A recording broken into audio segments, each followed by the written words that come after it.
जिनवाणी तेरी जय हो, सदा विजय हो। तेरे विशाल पद में श्रुत सूर्य का उदय हो, श्रुत ब्रह्मा का उदय हो, श्रुत पुत्र का उदय हो। मैं समय हो, आप समय हो।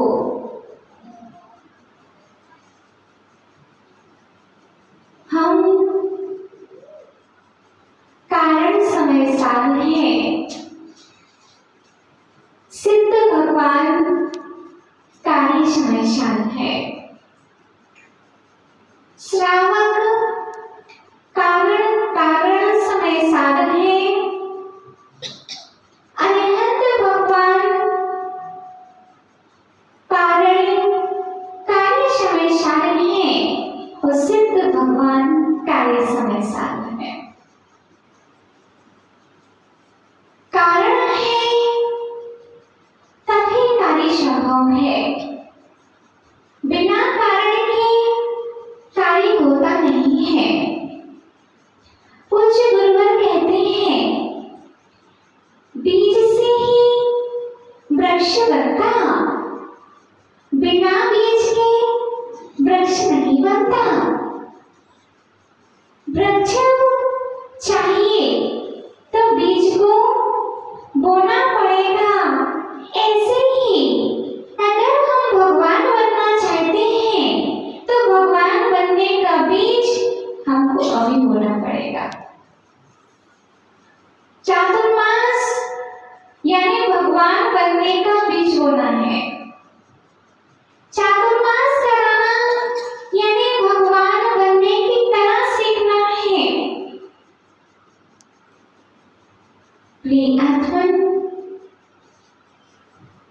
बिना बीज के वृक्ष नहीं होता और बिना वृक्ष के फल भी प्राप्त नहीं होता। पहले जो कारण होता है वही कार्य हो जाता है। जो कारण रूप होता है वो एक दिन कार्य रूप परिणत हो जाता है। इसीलिए भैया जब भी कोई भगवान बनेगा तो इंसान ही होगा, बराबर? इंसान ही भगवान बनता है। पुरुष पर्याय भी आवश्यक है और पुरुष पर्याय के लिए पर्याप्त नहीं है, पुरुषत्व के परिणाम आवश्यक है। पर्याय मुझे पुरुष मिल गई, लेकिन अभी पुरुषार्थ जो परिणाम हमारे नहीं चल रहे हैं, तो फिर अकेले पर्याय मुझको मिली है, कार्य तो हम नहीं कर रहे हैं। इसलिए पूज्य गुरुवर कहते हैं ये कारण को समझो तभी कार्य सामने आएगा। बीज ही वृक्ष बनेगा, वृक्ष से ही बीज होंगे। अरिहंत भगवान के बीज रूप कौन है? हमारे मुनिराज। कौन है? कौन है? बीज रूप मुनिराज है और वृक्ष रूप क्या है? अरिहंत भगवान है और फल रूप है सिद्ध भगवान। बिना बीज के वृक्ष नहीं होता और बिना वृक्ष के फल भी नहीं होता। आटा है तभी रोटी है, आटा नहीं होगा तो रोटी नहीं बनेगी। जब भी रोटी बनेगी तो किससे बनेगी?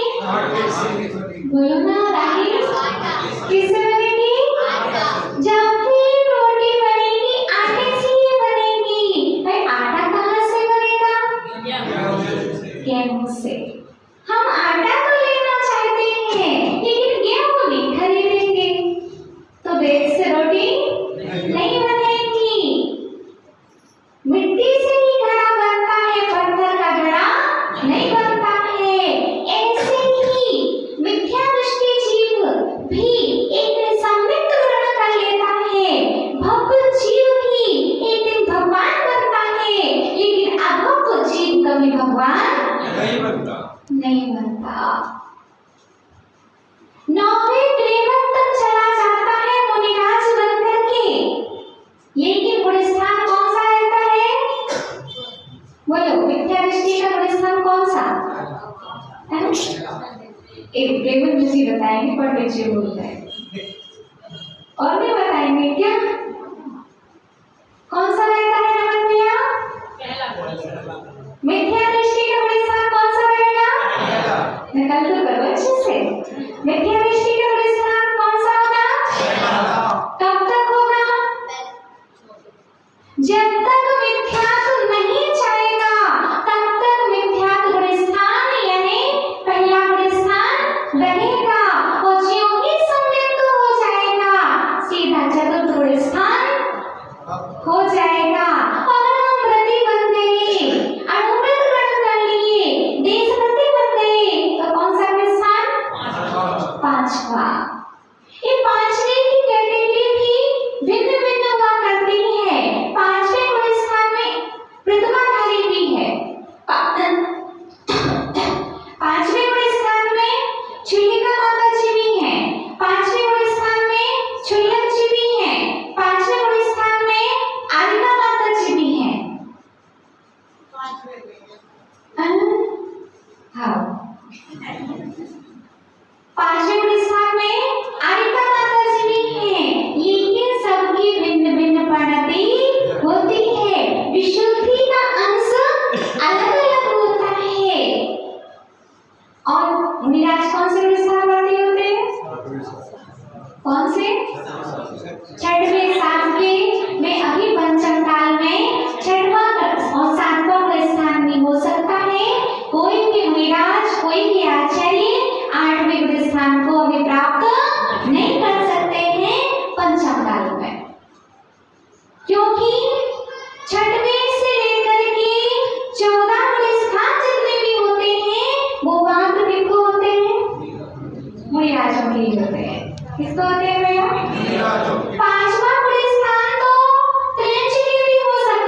अंतर है। बाजार में अंगूर बिकते हैं, देखते हैं ना पर बाजार में अंगूर बिकते हैं, अंगूर में रस भी समान होता है, लेकिन कुछ गुच्छे में लगे रहते हैं, उसकी कीमत अलग होती है, और कुछ ऐसे ही बिना गुच्छे के रहते हैं, उसकी कीमत अलग होती है।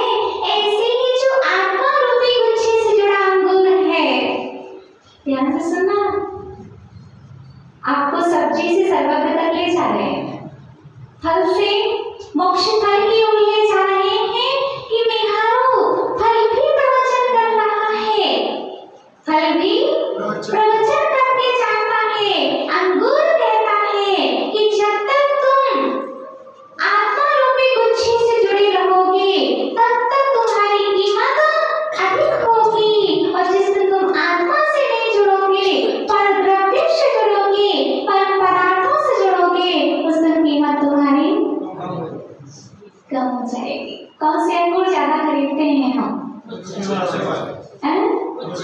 वो ले लो जो अलग अलग ले लेते हैं, उसकी क्वालिटी रस है, रस तो है, पीलापन भी है, मीठे भी है, लेकिन गुच्छे से नहीं जुड़ा है, इसलिए कीमत अलग हो जाती है।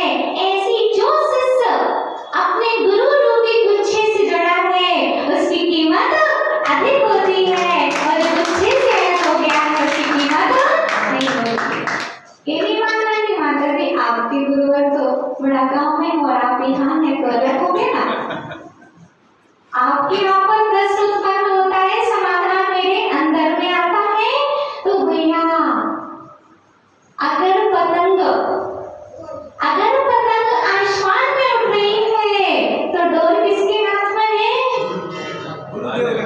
बोलो, गुरु के हाथ में है। गुरु अगर छोड़ देंगे तो पतंग का पतन ही निश्चित है। भले ही वो आसमान में उड़ रही है, उड़ाने वाला दिख नहीं रहा है, मात्र उड़ जो रही है वो दिखाई दे रही है, लेकिन उसका सहारा कोई दिल हो है। किसी के पास में दृश्य रूप में दिखाई देता है, और किसी के पास में अदृश्य रूप में होता है। कभी कभी किन्हीं कार्यों के लिए गुरु साथ नहीं देते हैं, लेकिन गुरु भक्ति साथ देती है, और गुरु भक्ति से हर कार्य संभव हो जाते हैं। जो मंत्र आचार्य के पास नहीं है, वो मंत्र हमारे पास है। बताएं कौन सा? देखो तो बेटा, जो मंत्र आचार्य के पास नहीं है, वो मंत्र हमारे पास में है। अरे कृति मंत्र नहीं बोलोगे, कृति मंत्र सबके पास है। ऐसा कौन सा मंत्र है जो हमारे गुरु के पास नहीं है और हमारे पास में है?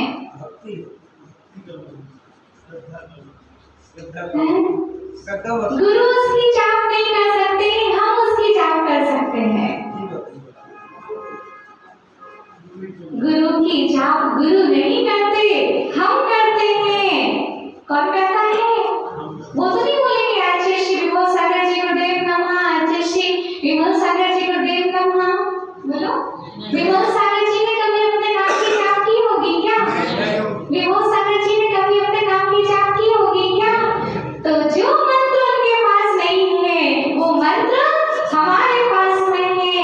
इसीलिए हमारा काम आपके नाम के स्मरण से जल्दी हो जाता है। महापुरुष हमारे पास नहीं होते, लेकिन महापुरुषों की शक्तियां हमारे पास आ जाती हैं जब वो उनको श्रद्धा से, समर्पण से, विश्वास से नमस्कार करते हैं। इसलिए किससे जुड़े हैं अपन? गुरु रूपी गुच्छे से जुड़े हुए हैं, इसलिए कीमत हमारी अधिक है। जी पूज्य गुरुवर आज कुंद स्वामी कह रहे हैं, जुड़ो अपनी आत्मा से।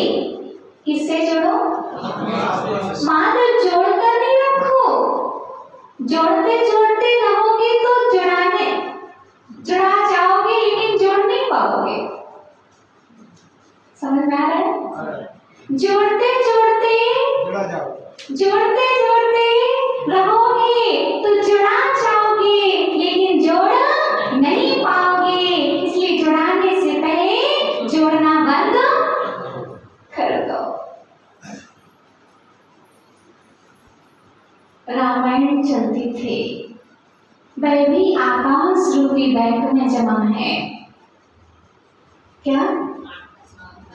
आकाश रूपी बैंक में अच्छी वर्गणाएं भी सम्मिलित होती हैं और बुरी वर्गणाएं भी सम्मिलित होती हैं।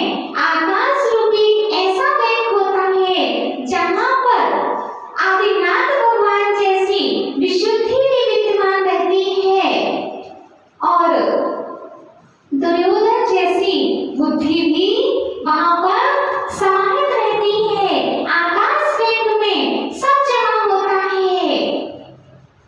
इसीलिए प्रिय आत्मा, जो हम वचन बोल रहे हैं वो आकाश बैंक में जमा हो रहे हैं।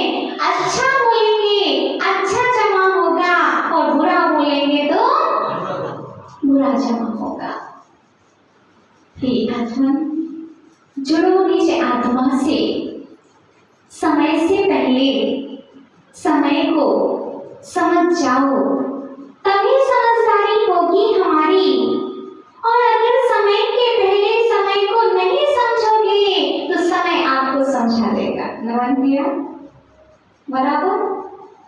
समय के पहले समय को नहीं समझोगे तो समय आपको समझा देगा।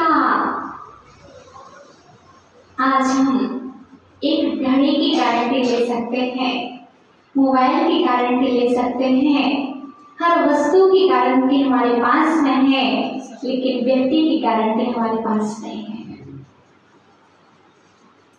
बोलो, आप लोगों की गारंटी है कुछ? है? इनकी कितने साल गारंटी है? मामा जी कितने साल गारंटी है? मकान की, सीमेंट की तो है 100 साल कम से कम है। सीमेंट की गारंटी है 100 वर्ष तक की। मोबाइल की भी वारंटी लेते हैं 1 साल की। लेकिन हम आपसे पूछ रहे हैं, जो व्यक्ति वस्तुओं को जोड़ रहा है, वस्तुओं की गारंटी तो वह ले रहा है, लेकिन खुद व्यक्ति की गारंटी बराबर। आप अपने आप से पूछिए कि मेरी गारंटी कितने वर्ष की है। इसलिए जब गारंटी नहीं है तो फिर आज का काम कल पर नहीं और कल का काम परसों पर नहीं छोड़ना चाहिए। आत्मा का हित करना है तो अभी करिए। कब करोगे पंडित जी? जब वैराग्य बोलो आएगा, बोलो वैराग्य आएगा। कब आता है वैराग्य? जब हम बुलाते हैं, जिस समय बुलाते हैं तब आता है। ना उसके लिए खिड़की चाहिए है, ना उसके लिए दरवाजे चाहिए हैं, उसके लिए तो मुंह के ताले तोड़ने पड़ते हैं। कौन से ताले तोड़ने पड़ते हैं? लोहे के नहीं, मोह के ताले तोड़ने पड़ते हैं। इसीलिए प्रिय आत्मन, जुड़ो आत्मा से, जुड़ो आत्मा से। मात्र अर्थ नहीं, परमार्थ से जुड़ो। किससे जुड़ो? परमार्थ से जुड़ो। जिन बिंब दर्शन देता है कि परमार्थ से जुड़ना चाहिए। प्रतिमा हमको दर्शन देती है कि तुम मेरा दर्शन करके अपना दर्शन कर लो। दर्शन किसके करते हो? भगवान के किसके? बाहर के भगवान के कि अंदर के भगवान के? सही में कि वो सही दर्पण में, दर्पण को देखने जाना चाहिए कि दर्पण में अपने चेहरे को देखने जाना चाहिए है? बोलो दीपक भैया। दर्पण दर्पण के लिए है कि दर्पण अपने चेहरा निहारने के लिए है? अपना चेहरा निहारने के लिए है। ऐसी भगवान की मूर्ति भगवान की नहीं है। भगवान की मूर्ति निज भगवान को देखने के लिए है कि जो गुण आप में है वह गुण मेरे अंदर में है। इन्होंने कर्मों को अपना नहीं समझा था, इसीलिए कर्मों को जुदा कर लिया और कर्मों को हम जोड़े जा रहे हैं। अनादि संबंधी च, अनादि संबंधी च, अनादि से कर्म और आत्मा का संबंध है। लेकिन कौन सा संबंध है भैया? तादात्म्य संबंध है कि सहयोगी संबंध है? बहुत अच्छे, आप लोगों को गिफ्ट मिलना चाहिए है इस उत्तर पर। हमने 2 घंटे प्रवचन किए थे, पहले दिन भी किए थे, दूसरे दिन भी कहा था हमने कि आत्मा का और कर्म का कौन सा संबंध है? तादात्म्य संबंध नहीं, सहयोगी संबंध है। नमः भैया कौन सा है? सहयोगी संबंध है। आत्मा का और ज्ञान का तादात्म्य संबंध है। जो तादात्म्य संबंध जिसका जिससे होता है वो कभी छूटता नहीं है। आत्मा से ज्ञान का अलग होगा? नहीं आए हैं भैया, दीपक भैया के बगल में है। कब छूटेगा? आत्मा का और ज्ञान का संबंध कब छूटेगा? कभी नहीं छूटेगा, कभी नहीं छूटेगा। उसको कहते हैं तादात्म्य संबंध। और सहयोगी संबंध है कर्म, और कर्म संयोग है तो उसका वियोग भी निश्चित है। भले ही अनादि संबंधित है लेकिन अनादि तक और अनंत काल तक नहीं है। संबंध समझो, इसका संयोग है, उसका वियोग निश्चित है। इसलिए प्रिय आत्मन कर्म जुदा और जीव जुदा। इतना जिसने जान लिया उसने सब कुछ जान लिया। जिसने इतना जान लिया उसने सब कुछ जान लिया। इसने 2 चीजें याद कर ली, आत्मा अलग है और अलग है। शरीर माने 9 कर्म, शरीर माने 9 कर्म, 9 कर्म अलग है और मालिक अलग है। 9 कर्म से हुआ नौकर, 9 कर्म से क्या बना लिया हमने? नौकर। तो नौकर अलग है और मालिक अलग है। हम दोनों की पहचान करें कि कौन मालिक है और कौन नौकर है। नौकर चेंज होते रहेंगे। अभी आपको एक शरीर मिला है, अगले पर्याय में आपको दूसरा शरीर मिलेगा और तीसरी पर्याय में आपको और शरीर मिलेगा। इसीलिए प्रिय आत्मा, भरोसा हम अपने शरीर पर नहीं कर सकते तो दूसरों पर करें कैसे? बराबर? जब हम भरोसा हम अपने शरीर पर नहीं कर सकते हैं तो करें किस पर? सबसे निकटतम कौन है आपके? बोलो, सबसे निकटतम कौन है आपके? शरीर है। उसी का विश्वास नहीं है तो फिर किस पर विश्वास कर सकते हैं? इसलिए प्रिय आत्मन पूज्य आचार्य भगवान कहते हैं कि कर्म अलग है और आत्मा अलग है। सोना अभी खदान में पड़ा हुआ है, कितनी कालिमा से युक्त है, लेकिन सोने को 16 तापुन पर तपाएंगे तो मिट्टी कालिमा अलग हो जाएगी और सोना अलग हो जाएगा। लेकिन अगर तपाएंगे नहीं तो सोना अलग होगा नहीं और मिट्टी कालिमा अलग होगी नहीं। ऐसे बिना ध्यान के, ध्यान रखना मातो, बिना मुनि बने और बिना ध्यान के किसी के कर्म झड़ेंगे नहीं। हम तो कर्म के उदय में रोते हैं। कब रोते हैं? सांप आया था कमरे में, सर्प कमरे में आया था, जब हमने देखा नहीं था लेकिन अंदर तो आराम से हम सो रहे थे, लेकिन हमने जब निकलते हुए उसको देखा तब हम डरने लग गए। क्या करने लग गए? तब हम डरने लग गए। जब अंदर प्रवेश किया था तब डरना चाहिए था, अब तो वह बाहर जा रहा है, अब डरने की कोई बात नहीं है। इसीलिए पूज्य गुरुवर कहते हैं कि कर्मों का आना ही कर्मों का विदाई समारोह है। क्या है भैया? कर्मों का उदय में आना ही कर्म का विदाई समारोह है। वो लोग कब रोना चाहिए? हम लोग उदय में रो रहे हैं। कब रो रहे हैं? उदय में रो रहे हैं, बंद में नहीं रो रहे हैं। पूज्य गुरुवर कहते हैं कर्म जुदा है, जीव जुदा है। इसने ये जान लिया वह ज्ञानी है, इसने अनुभव कर लिया वो परम ज्ञानी है। क्योंकि तीन प्रकार की अवस्थाएं होती हैं, बहिरात्मा, अंतरात्मा और परमात्मा। अभी हमने अंगूर का आपको उदाहरण दिया था, अब श्रीफल का देते। किसका देते हैं? जानते हो ना? उसमें तीन अवस्थाएं पाई जाती हैं। कौन कौन सी?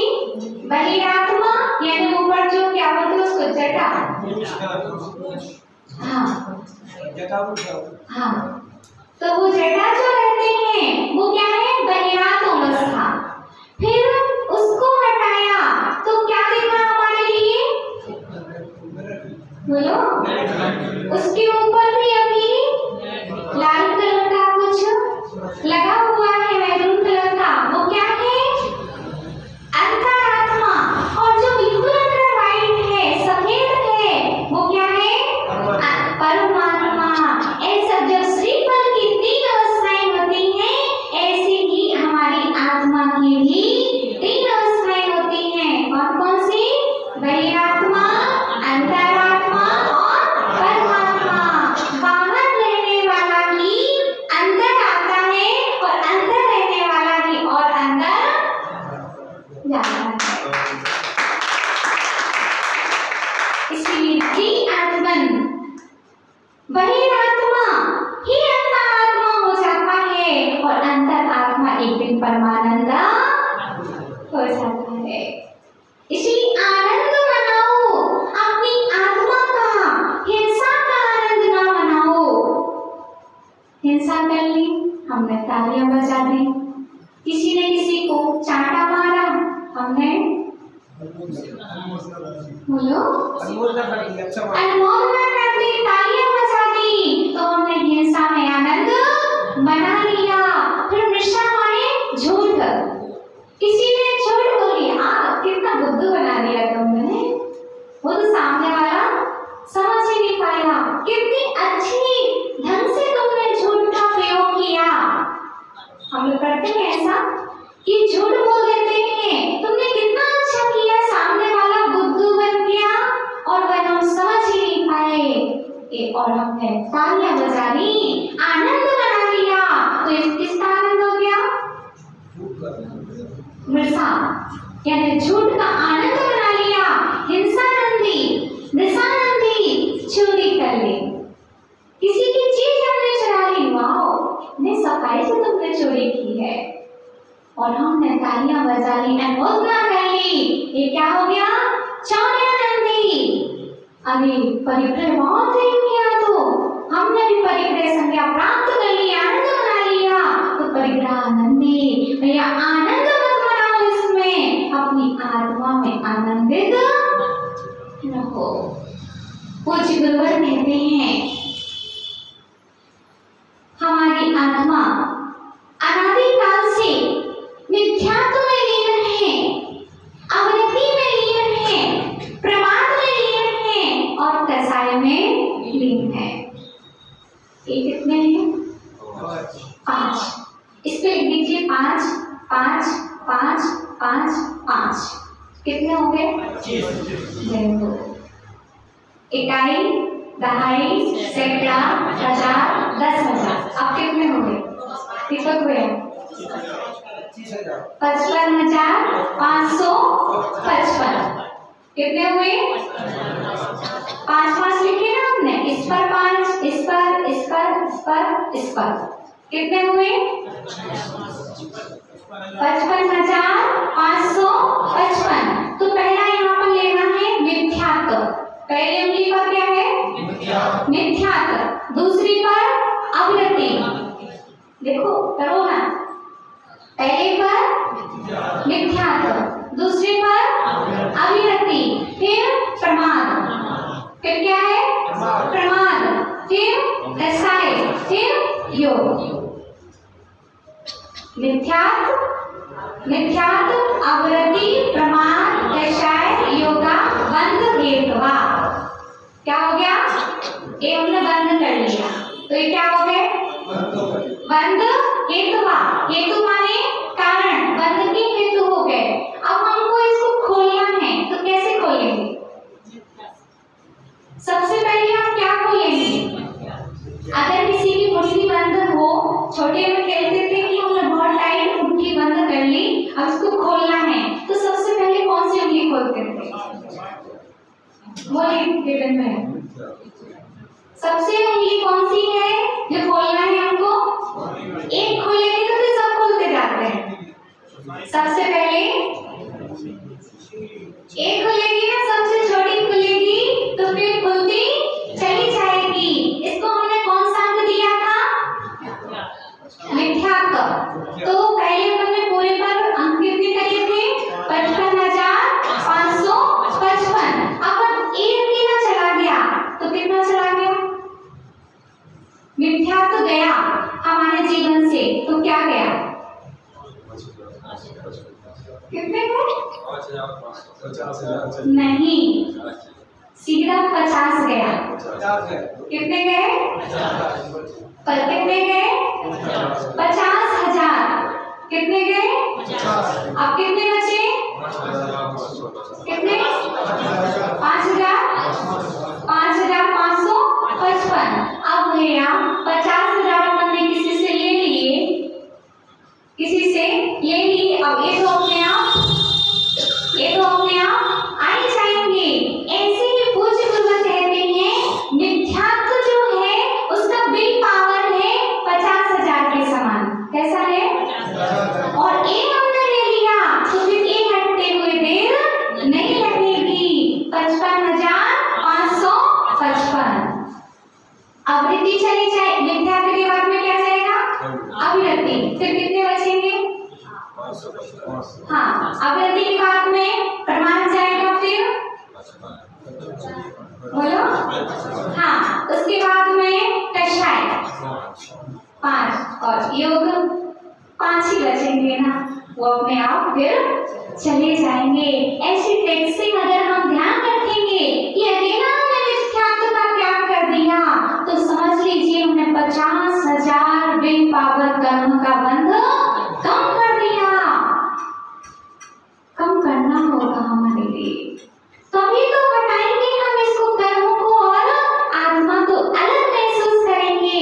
क्योंकि पूज्य गुरुवर कहते हैं लेखक बड़ा नहीं है, नेता बड़ा नहीं है, अगर आत्मा को नहीं जाना है तो। इसमें आत्मा को और कर्म को, शरीर को अलग नहीं जाना है, वरना लेखक है ज्ञानी, ना वो नेता है ज्ञानी। जो मोक्ष मार्ग का नेता होता है वह आत्मा को अलग जानता है और शरीर को अलग जानता है।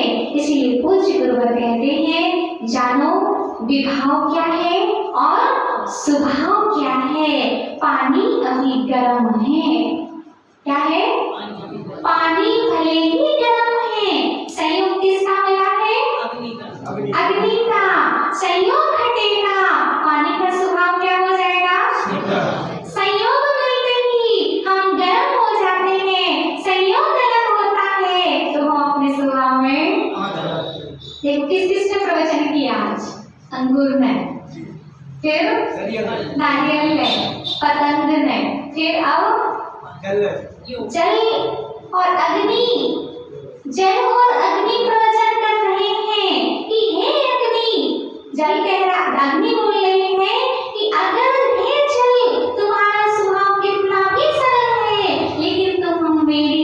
गति करोगे तो नियम से गर्म हो जाओगे, और जिस दिन तुम मेरा संयोग छोड़ दोगे तुम पुनः ठंडे हो जाओगे। ऐसी आत्मा कह रही है कर्म से कि अगर तुम मेरा संयोग करोगे तो हम तुम्हें संसार में घुमाते रहेंगे। अरे भैया, अपन चक्री वाले झूले पर झूलते थे तो चक्कर आने लगते थे, लेकिन अभी तो हम जन्म मरण के चक्कर लगाए दे रहे हैं। हमारी आत्मा की क्या स्थिति हो रही होगी, बोलो भैया। इसीलिए पूज्य गुरुवर कह रहे हैं कि कर्म को जुदा मानो और आत्मा को जुदा मानो। जुदा मानोगे तो जुदा कर पाओगे, मानोगे ही नहीं तो अलग नहीं कर पाओगे। ऐसा ध्यान में रखो कि आत्मा का और कर्म का कौन सा संबंध है? संयोगी संबंध है। और आत्मा का और ज्ञान का तादात्म्य संबंध है। तो आत्मा का और ज्ञान कभी अलग नहीं होंगे, लेकिन आत्मा से कर्म तो अलग हो सकते हैं, क्योंकि कौन सा संबंध है? संयोगी संबंध है। इसीलिए पूज्य गुरुवर कहते हैं कि जिस समय जो जीव आत्मनः यानी आत्मा को और आश्रमों को, एक कर्मों से क्या होता है?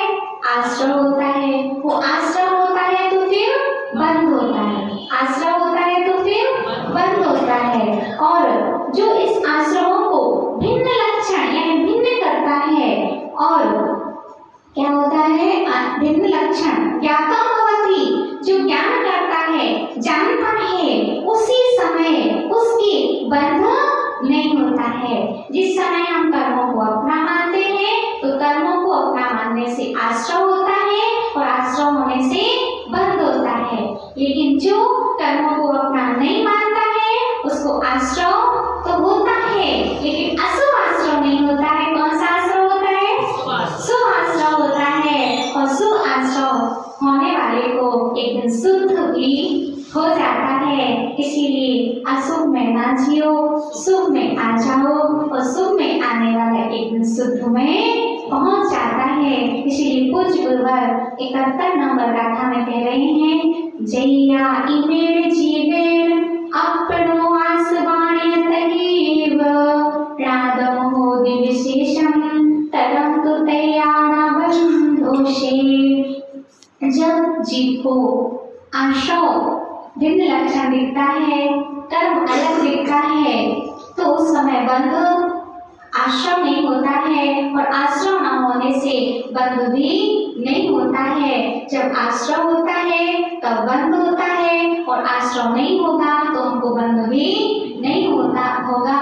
इसीलिए हमें चाहिए कि हम अशुभ आश्रम से बचें। अशुभ आश्रम से बचेंगे तो अशुभ बंध से बचेंगे। आश्रम तो होगा, लेकिन अशुभ से हम शुभ आश्रम में कन्वर्ट कर सकते हैं। शुभ आश्रम होगा तो फिर शुभ बंध भी हमारे लिए होगा। इसी भावना से हम आपसे यही कहना चाहेंगे कि आप अपनी शुद्ध आत्मा की परिणति को देखें और समय के पहले समय को समझ जाएं। समय माने बोलो ना। अब देखो उल्टी गिनती अपनी प्रारंभ हो गई चातुर्मास की आज से, इसलिए ध्यान रखना है।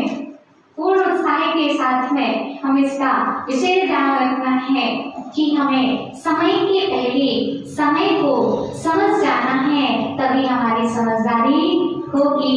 वरना हम बोलते रहते हैं हमारा तो कोई नहीं है, गुस्से में हमारा तो कोई नहीं है, हमारा तो कोई ध्यान नहीं रखता। लेकिन जो गुस्से में बोलते हो एक ध्यान में बोल लो कि मेरा कोई नहीं है, मैं किसी का नहीं हूँ। मैं जो परिणाम कर रहा हूँ शुद्ध वह मेरे हैं, जो मैं कर रहा हूँ वह मेरे साथ जाएगा, और जो दूसरा कर रहा है वह उसके साथ जाएगा। पिता का परिणाम पिता के साथ और बेटे का परिणाम बेटे के साथ। बेटा का परिणाम पिता में नहीं आएगा और पिता के परिणाम बेटे में नहीं आएंगे। इसलिए समय के पहले समय को समझ जाओ, आत्मा को समझ जाओ, तभी हमारा कल्याण होगा। बोल परम पूज्य आचार्य भगवान श्री विभो सागर जी महाराज की जय।